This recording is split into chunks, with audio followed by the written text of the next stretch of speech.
कापूस, सोयाबीन, तुरीसह इतर सर्व कडधान्यांना भाव मिळाला पाहिजे या मागणीकरिता काल दिनांक 11 जानेवारी रोजी देवरी फाटा तालुका अकोट येथे पंतप्रधान नरेंद्र मोदी यांच्या फोटो समोर आरती म्हणून आगळेवेगळे आंदोलन वंचित बहुजन आघाडी अकोला जिल्हा व अकोट तालुक्याच्या वतीने करण्यात आले।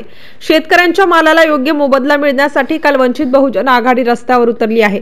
यावेळी जिल्हाध्यक्ष प्रमोद देंडवे, महासचिव मिलिंद इंगळे, जिल्हा परिषद अध्यक्ष संगीता आढाऊ, जिल्हा परिषद उपाध्यक्ष सुनील फाटकर, महिला आघाडी जिल्हाध्यक्ष प्रभाताई शिरसाट, तालुकाध्यक्ष चरण इंगळे, महासचिव रोशन पुंडकर, संघटक सुरेंद्र ओइंबे, प्रसिद्धी प्रमुख विकास सदाशिव, आम्रपाली खंडारे, शोभाताई शेळके, ॲडव्होकेट संतोष रहाटे, योगेश वडाड, सुनील अबडकार, मुश्ताक शहा, मुश्ताक पटेल, पंचायत समिती गटनेता धीरज सिरसाट, जिल्हा उपाध्यक्ष दीपक बोडखे, युवराज मुरकुटे, सुनीताताई हिरोडे, मंदाताई कोल्हे, सचिन सरकटे, भास्कर पोहरकार, स्वप्नील वाघ, निरंजन गावंडे, विवेक लाखे, गणेश बोरसाटे, भीमराव पळसपगार, गोपाल ढोरे, भाऊराव धांडे, विनोद अस्वार, संजय बुध, राजेश एखे, उमेश खंडारे, दिनेश धांडे, विनोद वसू, प्रसिद्धी प्रमुख स्वप्नील सरकटे यांच्यासह असंख्य कार्यकर्ते व पदाधिकारी उपस्थित होते।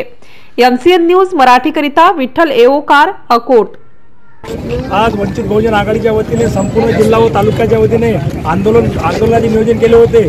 कारण की कापसाला भाव 6 ते 6.5 हजार रुपये आहे।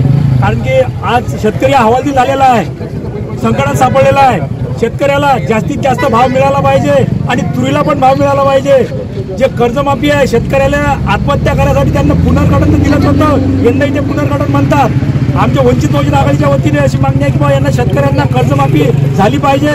त्यासाठी आज देवरी फाटा इथे वंचित बहुजन आघाडीच्या वतीने आंदोलन करण्यात आले आहे।